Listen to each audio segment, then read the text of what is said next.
Hey guys, it's Jim here. I'm at Darwin. I'm here for holiday and it's the last day of my trip. I'm actually at the Esplanade area near Darwin City and I'm having a watermelon supper with some of my friends.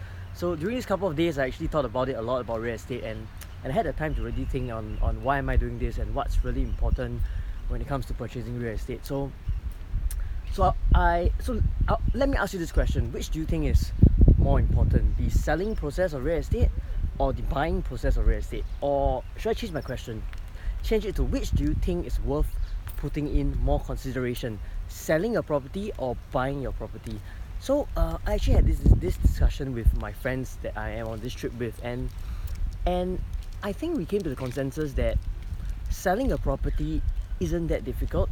Today, we have established platforms such as Property Guru, such as 99Co, such as HProp, SRX, where you can list your property for sale, and a lot has to do with determining the right price. Which for that, if you want, you can even call call a valuer, pay them some money, and get the value established quite accurately.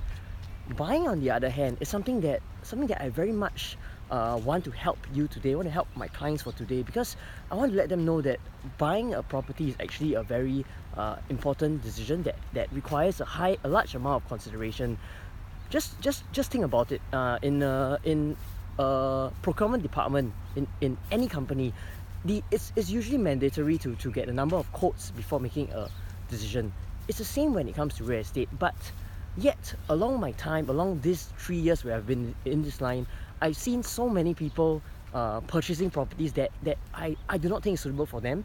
And when I see them today and they own properties that have lost money, or they own the wrong properties and they find it difficult to upgrade. For example, there's this client I met recently.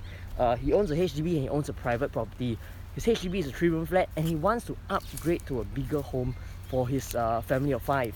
But at this point of time, I went through with him and it's very difficult for him to do so because he has his private property which he needs to sell, and to sell that private property is not an easy task because, having done the analysis, it's in an area that doesn't have much demand, rental is not high, and when he has to sell at close to break-even price, he's not very keen to do so. So personally, if I were advising him to buy, I may not have advised him to buy that property in the first place. So today, in today's market in Singapore, when there's about 64 new launches coming up on stream and about 40,000 new units in the pipeline over the next couple of years, this is one thing that I really want to share with you today, that when it comes to selling a property, when it comes to upgrading, that is the easy part to sell a property, because it's basically mostly about the price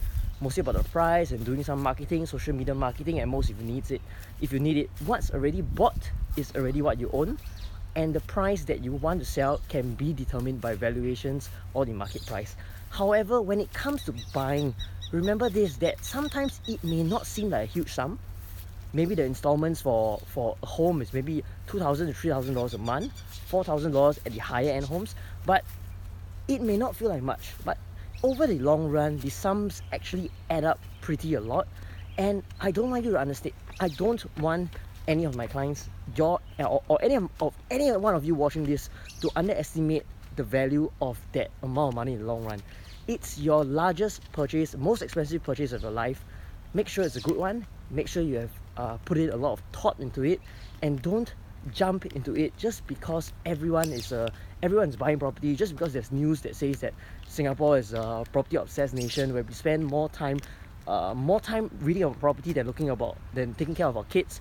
Remember that this is a purchase that will stick with you for maybe 20-30 years if you're buying for long-term own stay. For investment, maybe 5 to 10 years, you want to make a good return before moving on to the next one.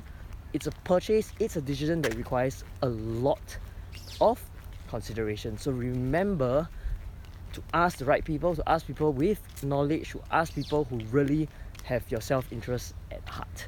So yeah, this is all what I want to say, and this is why I personally write a lot of articles analyzing the Singapore property market, analyzing certain properties and looking at it from a numbers perspective, because yeah, I think anybody who's purchasing something that's a few $100,000, $1 million and upwards, should really be paying more attention to these numbers.